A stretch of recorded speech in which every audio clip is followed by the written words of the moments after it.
Hvað finnst þér kulnun? Segðu mér það bara. Ég held að mér finnst bara það sem að flestum finnst, sko. Sem að eru ekki í kulnun eða hafa ekki farið í kulnun.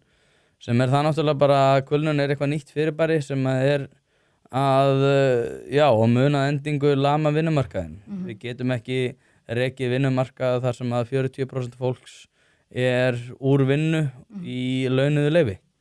Og það bara svona í grunn þátturinn í þessu. Ég til alveg að margir erfitt í vinnu. Ég meira þess að þekki fólk sem hefur farið í veikindaleyfi á réttum ástæðum sem eru andlegar ástæður en samt á réttmætum ástæðum. En svo erum við að sjá bara fólk réttskriðið við tvítugt sko, sem eitthvað að væli við tilverunni út af því að þau eru svo mikið í símanum og þá fara þau í eitthvað veikindaleyfi sem bara launað út í því óvandalega að svo virðist. Það bara algjörlega ósjálfbært sko, sama hvað fólki finnst þetta þá þetta ósjálfbært þróun og ég held að við munum náttúrulega bara horfa tilbaka og svolítið hlæja því hvernig við vorum að takast á við þetta sko. Þetta óslega svona skrítið fyrirbæri að finna upp á þessu, þetta náttúrulega örugglega ekki fundið upp á Íslandi því að þetta líka úti. Nei, en svo líka bara eitthvað fólk í móðursýkiskasti allan daginn inn á einhverjum Facebook síðum að reyna að sannfæra hvort annað það hvað allir séu ömurlegir við þau og að lífið þeirra sé raunverulega ómögulegt og hef ég ekki örugglega ömurlegt og koma 50 mann sem að segja jú, þú hefur það ömurlegt og allir eru svo ömurlegir við þig. Ég örugglega þunglindur að því að vera að lesa svona allan daginn líka sko og ég held að það sé svolítið uppsprettan að þessu að og líka ástæða þess að fólk svona feimið við að tala þetta. Það bara rosalega vinsælt í dag að vera einhvern veginn ótrúlega meðvirku gagnvart alls konar aumingjaskap og ef við einhvern veginn ætlum bara að vorkenna okkur nægilega mikið þá verða einhvern veginn allir hamingjusamir. Mér þykir vera svona ákveðið starffræðidæmi sem að gengur ekki upp og ég held, eins og segi, við munum horfa tilbaka og vera bara hvað vorum við að spá út af því að þetta ekki eldmóðskvetjandi andrúmsloft og umhverfi en sko vandamáli við þetta náttúrulega bara að þegar einhver tjáir sig þetta á þannig máta sem ég ekki til dæmis að gera núna að þá fer fólk inn á mæðratips og fer að væli við því hvað allt sé ómögulegt og þetta sé hættuleg orðræða og það svo hættulegt að fólk fer að efast eitthvað þetta.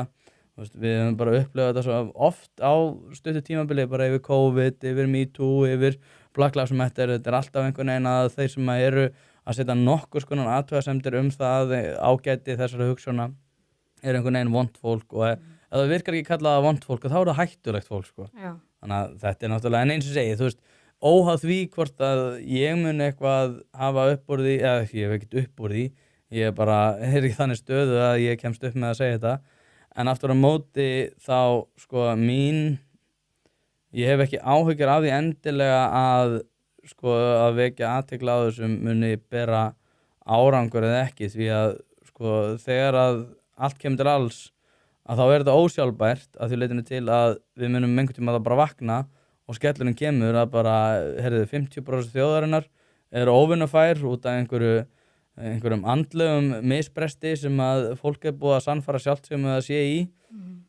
og svo allt í einu verða lífsgæði miklu verri og þá allt í einu þarf það bara að leita þeirra matið eitthvað þannig. Ég veit ekki hvort að þetta verði komið á þann stað en aftur á móti þá bara lífsgæði eru augljóslega að verða við erum að rýra lífsgæði með því að hleypa fólki svona mikið í kulnun. Það bara deginum ljósara. Það sem mér finnst svo einkennilegt að maður hefur alveg upplifað þunga daga sjálfur, skilurðu.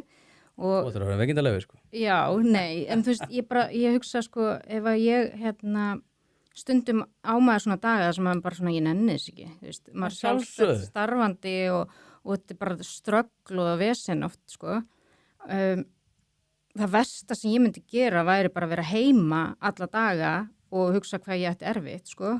Mér er svo skrítið að sálfræðingar séu að segja við fólk, þér líður ekki vel í vinnunni, bla bla bla, við setjum þig í kulnun og þú verður bara heima með þínum hugsunum alla daga. Já, ég meina, tökum bara sem dæmi þegar maður var táningur, bara ég var táningur og maður vaknaði snemma á morgnana, sumir tala að táningar að sofa meira en tökum maður svo tvirrsjóga og maður var vakinn og sagt, þú verður að drífa í skólan og rífa í gang, ég er búin að taka til morgunmat og eða maður græjaði sér sjálfur morgunmat eða hvernig sem það var og táningurinn segir bara nei, alveg ómögulegt maður, ég held ég sé bara að verða veikur og maður var sagt bara, hættu þessu djöfisvæli, þú ert ekkert veikur, drífðu í skólan, þú átt ekki að vera að spila töluleik allan daginn.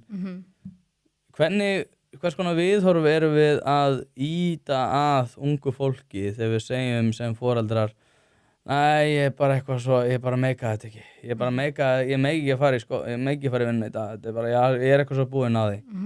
Menna, hvers konar viðmót og viðhorf mun þessi unglingur koma til með að móta sér til framtíðar. Hvers konar hugsunarhátt eru við að ýta að þessum ungling sem er náttúrulega barn og svo ástálfa þessi svona þar á mörkunum.